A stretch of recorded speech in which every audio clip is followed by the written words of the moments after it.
कि सिंधु नदी का जल रोकने की कोई व्यवस्था ही नहीं है भारत सरकार के पास। और अगर भारत सरकार सिंधु नदी का जल पाकिस्तान में जाने से रोकने के लिए व्यवस्था करना शुरू करे तो कम से कम 20 साल लगेगा। तो आप कह दे रहे हैं हम सिंधु नदी का जल रोक देंगे। मतलब कैसे आप क्या कर रहे हो आप? इसका मतलब है कि जनता को मूर्ख बनाया जा रहा है। दोषियों को, जो अपने अंदर के दोषी हैं, उनको पकड़ने की कोशिश नहीं दिखाई दे रही है, बल्कि उनको बचाने की कोशिश दिखाई दे रही है। कई तरफ से कार्रवाई में सबसे पहली कार्रवाई है कि सिंधु नदी का जल रोक दिया जाएगा पाकिस्तान जाने से। हमने पता किया कि सिंधु नदी का जल रोकने की क्या व्यवस्था भारत सरकार के पास है, तो पता चला कि सिंधु नदी का जल रोकने की कोई व्यवस्था ही नहीं है भारत सरकार के पास। और अगर भारत सरकार सिंधु नदी का जल पाकिस्तान में जाने से रोकने के लिए व्यवस्था करना शुरू करे तो कम से कम 20 साल लगेगा। कि पैसा कितना लगेगा वो तो छोड़ ही दो, 20 साल का समय कम से कम लगेगा, तब ही सिंधु नदी का जल रोक पाएगा भारत अपने यहाँ।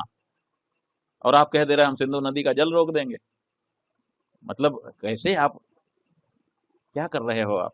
इसका मतलब है कि जनता को मूर्ख बनाया जा रहा है। हाँ, वही तो हम कह रहे हैं कि जिसकी नाकामी है उसको पकड़ो, किसी न किसी की तो है। यही तो हम कह रहे हैं, वो जांच करके पता चलेगा। अगर हम जानते तो अभी तक हम गला पकड़ लेते उसका। हमको सहन नहीं हो रहा है जिस तरह से हमारे लोगों के साथ ये घटना की गई है। खून पूरे 140 करोड़ लोगों का उबल रहा है भारत देश के। किसी को आप मत समझो, सब हर व्यक्ति उद्वेलित है। अगर पता होता कि इसके कारण हुआ है तो अभी तक उसको पकड़ लिया जाता, लेकिन जो उसको बचाने की कोशिश हो रही है, पकड़ने की कोशिश नहीं हो रही है, यही दुख की बात है। कल का जो दुख था वो उनके जाने का और उनके साथ अन्याय का दुख था। आज का दुख ये है कि दोषियों को, जो अपने अंदर के दोषी हैं, उनको पकड़ने की कोशिश नहीं दिखाई दे रही है, बल्कि उनको बचाने की कोशिश दिखाई दे रही है। For exclusive and insightful videos, subscribe to our new channel ABP Live Premium.